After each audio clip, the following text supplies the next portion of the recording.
ఇవాళ రాష్ట్రంలో పేద వర్గాలన్నీ కూడా జగన్ వారి వైపు ఉన్నాయి. చంద్రబాబు లాంటి గుంట నక్కలు, తోడేళ్లు, ఓసరవెల్లులు, హైనాలు, చివరికి చిత్తకార్తె కుక్కలు అన్ని చంద్రబాబు పక్షాన ఉన్నాయన్న విషయం ప్రజలకి తెలిసిపోయింది.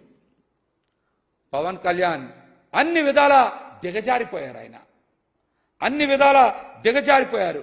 వ్యక్తిగత జీవితంలో దిగజారిపోయారు, పార్టీలో దిగజారిపోయారు. పార్టీని తీసుకెళ్లి చంద్రబాబు దగ్గర తాకట్టు పెట్టి మరింత పూర్తిగా దిగజారిపోయారు. మాట వస్తే ఆయన ఈ మధ్య బాగా గింజుకుంటున్నారు.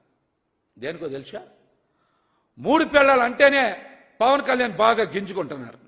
మరి వాలంటీర్లను పట్టుకొని ఆయన హ్యూమన్ ట్రాఫికర్స్ అని మాట్లాడితే కోపం రాదా? ఎవరికి కోపం రాదా?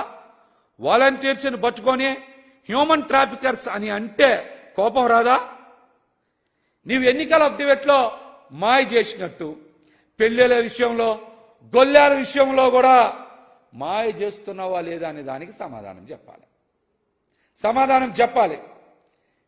మీరు సంసారం చేస్తుంటే ఎంతమందితోనో, కడుపులు చేసి వదిలిపెట్టింది ఎంతమందితోనో, పవన్ కళ్యాణ్ అనేటువంటి వ్యక్తి ఎన్నికల అఫిడవిట్ మాదిరిగా ఒక లిస్టు విడుదల చేస్తే ఇక నుంచి ఆ లిస్టు పట్టుకొని మాట్లాడతారు. రాష్ట్రంలో అందరూ కూడా ఇక నుంచే ఆ లిస్టు పట్టుకొని మాట్లాడతారు అందరూ. ఎన్నికల అఫిడవిట్ లాగా ఆయన కూడా ఏమివ్వాలి? ఆయన ఎంతమందితో సంసారం చేస్తారు, ఎంతమందికి కడుపులు చేసి వదిలిపెట్టారనేది ఎన్నికల అఫిడవిట్ లాగా ఒక జాబితా ఇస్తే ఇక నుంచి ఆ జాబితా బట్టి మాట్లాడతారు. రాజకీయ నాయకుడు అంటే ప్రజలకి ఆదర్శంగా ఉండాలి. అంతేగాని నా ఇష్టానుసారం నేనుంటా, నేను ఎన్ని పెళ్లిళ్ళైనా చేసుకుంటా, ఎంతమందినైనా వదిలేస్తా, ఎంతమందికైనా కడుపులు చేస్తా అంటే సమాజం హర్షించదు. ఇదే మాట ముఖ్యమంత్రి గారు అంటే మదమెక్కి ఆయన పెళ్ళామని మాట్లాడుతున్నాం. ఇదే మాట ముఖ్యమంత్రి జగన్మోహన్ రెడ్డి గారు అంటే మదమెక్కి ఆయన్ని పెళ్ళామని అంటున్నాం.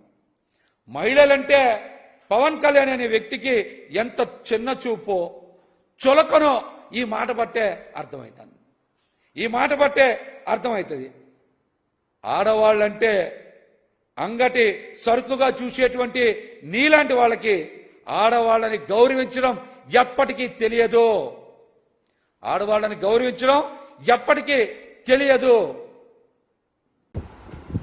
అందరికి నమస్కారం.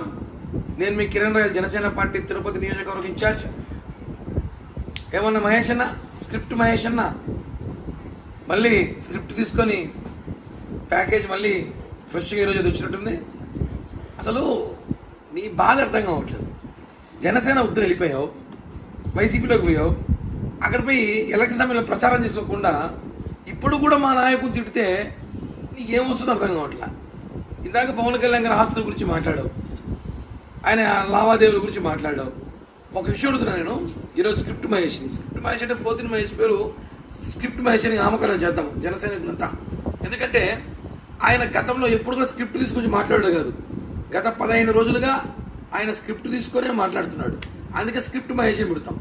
ఈరోజు ఆయన మాట్లాడుతూ ఇందాక పవన్ కళ్యాణ్ గారి ఆస్తులు ఎంత, 2 సినిమాలు 90 కోట్లు వచ్చాయా, ఇవన్నీ మాట్లాడే ముందు 15 రోజుల క్రితం నీ ఆస్తులు ఎంత, ఇప్పుడు నీ ఆస్తులు ఎంత చెప్పగలుగుతావా? ఏమైనా అఫిడవిట్ చూపించగలుగుతావా? ఇలా మమ్మల్ని చెప్పమంటావా? 15 రోజుల క్రితం నీ అప్పులు ఎంత, ఈ 15 రోజుల్లో నీ ఆస్తులు ఎంత పెరిగిందో, ఎంత నీకు చేరిందో చెప్పగలను. ఒకటి మాట్లాడు. నువ్వు పవన్ కళ్యాణ్ గారి గురించి మాట్లాడడానికే వైసీపీలో వాళ్ళు తీసుకున్నారు. నువ్వు ఏదో విజయవాడ వెస్ట్ పోటు కడది కాదు, కానీ ఈరోజు నువ్వు సిద్ధమని వెనకాల జగన్ ఫోటో పెట్టుకొని పవన్ కళ్యాణ్ మాట్లాడుతున్నావు కాబట్టి నువ్వు మాట్లాడిస్తున్నారు. ఎందుకు నిన్ను చేర్చుకుందే పవన్ కళ్యాణ్ గారిని తిట్టడానికే వైసీపీలో చేర్చుకున్నట్టుంది. ఏం మాట్లాడుతున్నావు అంటే, నువ్వు మాట్లాడిన 10 నిమిషాలకంతా మీ బాసు, రెండో బాసు సజ్జల గారు మాట్లాడారు ఇప్పుడే. అది ఎందుకు ఇద్దరు సపరేట్గా మాట్లాడటము?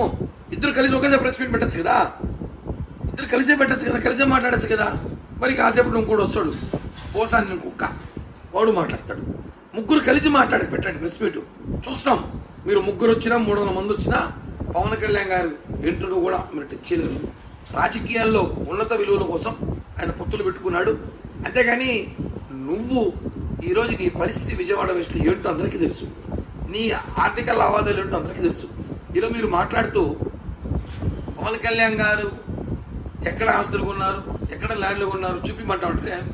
చూపి, వెయిట్ చేస్తాం. నువ్వు ఏం కొన్నావు మేము కూడా చూపిస్తాం. నువ్వు ఎక్కడెక్కడ ఈ 15 రోజుల్లో తమరి ఒక స్టైల్ ఎలా మారిందో మాకు తెలుసు. కేవలం ఈ 15 రోజుల కోసమే, ఈ 18 రోజుల కోసమే నీ ఒక అవసరం వైఎస్ఆర్ కాంగ్రెస్ పార్టీకి.